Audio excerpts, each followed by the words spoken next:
ఆకాశ మహాకాశములను అందలి సమస్తమును సృజించిన దేవాది దేవునికి నా హృదయపూర్వక వందనములు, స్తుతులు, స్తోత్రములు సమర్పించుకుంటున్నాను.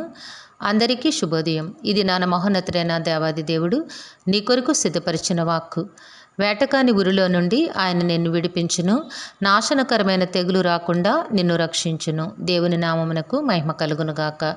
ఈ మాటలు కీర్తనల గ్రంథము 91వ అధ్యాయము 3వ వచనంలో వ్రాయబడి ఉన్నవండి. ప్రియమైన నేస్తమా, నీ దేవాది దేవుడి దినాన్ని నీకు ఇస్తున్న వాక్కు, నీ జీవితంలో నీవు ఎదుర్కొంటున్న ప్రతి సమస్యకు కూడా ఆయనే ఏకైక పరిష్కారమై ఉన్నారు.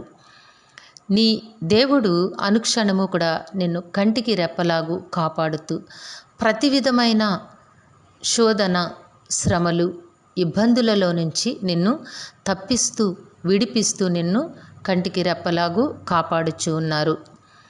నీకు తెలియకుండానే ఎన్నో విపత్కర పరిస్థితులు నీవు ఎదుర్కోవలసిన ఆ పరిస్థితి నీకు ఎదురుపడినప్పటికీ మహోన్నతుడైన దేవాది దేవుడు చాలా సులభముగా నిన్ను తప్పిస్తూ ఉన్నారు. అసలు అటువంటి పరిస్థితిలోనికి నువ్వు వెళ్ళిపోయావన్న సంగతి నీకు తెలియకుండానే నిన్ను ఆయన కాపాడుతూ ఉన్నారు.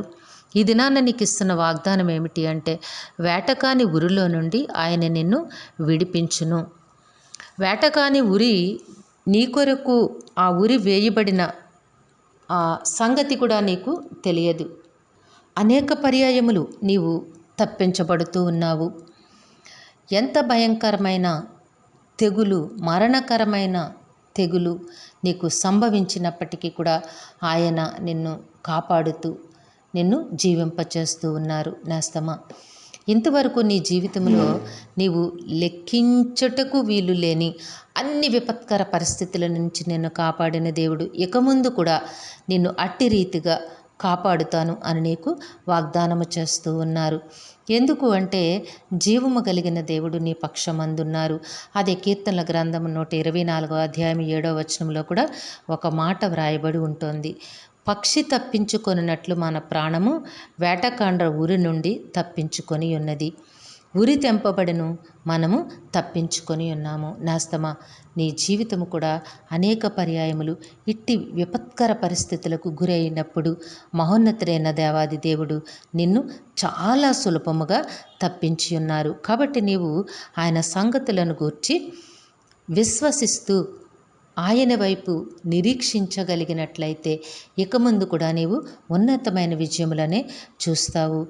అలానే యోబు గ్రంథం 5వ అధ్యాయం 19వ వచనంలో కూడా 6 బాధలలో నుండి ఆయన నిన్ను విడిపించును, 7 బాధలు కలిగినను నీకు ఏ కీడును తగులదు. దేవుని నామమునకు మహిమ కలుగునుగాక. నాశనకరమైన తెగులు రాకుండా నిన్ను ఆయన రక్షించును. కాబట్టి నీవు దేనికి భయపడాల్సిన అవసరత నీకు లేదు. నేస్తమా, దేవుడు నీ పక్షాన నీ వెన్నంటి ఉండి నీకు సహాయం చేస్తూ ఉన్నారు. ఇక ముందు కూడా చేస్తారు. ఎందుకంటే ప్రేమ కలిగిన దేవుడు, కృప కలిగిన దేవుడు నీ పక్షమందున్నారు గనక నీవు దేవునికి హేయమైన ఏ కార్యములు కూడా చేయకుండా దేవునికి ఇష్టునిగా ఉండడానికి ప్రయత్నం చేయి. దేవుని మార్గముల యందు మాత్రమే నీవు జీవించడానికి ఇష్టపడి ప్రయత్నము చెయ్యి. దేవుడు తప్పకుండా ఆయన కృపలో నిన్ను నడిపించి జీవింపచేస్తారు. దేవుడు నిన్ను దీవించి ఆశీర్వదించునుగాక. ప్రార్థన చేసుకుందాము. సింహాసనాసనుడైన దేవా, మీ ఘనమైన నామమునకు వందనములు తండ్రి. మీ బిడ్డకి మీరు ఇచ్చిన వాక్కును బట్టి స్తుతులు సమర్పించుకుంటున్నాము రక్షక. మీ బిడ్డ జీవితంలోనూ కుటుంబంలోనూ కూడా మీ మెండైన ఆశీర్వాదములు అనుగ్రహించి నాయన మీ నామమునకు మహిమకరంగా జీవింపచేయండి. ప్రతి విధమైన శోధనల నుంచి తప్పించమని మీ కృపలో ఆదరించి కాపాడమని వేడుకొనిచున్నాము తండ్రి. ఈ దినము పుట్టినరోజు, వివాహ దిన మహోత్సవములు జరుపుకొనిచున్న బిడ్డలందరికీ మీ ఆశీస్సులు, దీర్ఘాయుష్ను అనుగ్రహించి మీ కృపలో నడిపించండి. మా ప్రియుల కుటుంబముల్లో ఉన్న సమస్త విధములైన శోధనల నుంచి విడుదల కలిగించేయండి నాయన. బిడ్డలకి చక్కని విద్యాభ్యాసమును నాయన, సకాలంలో చక్కని ఉద్యోగములు, వివాహములు, గర్భఫలములు, సమస్త ఆశీర్వాదములు మీ మహిమలో నుంచి అనుగ్రహించండి తండ్రి.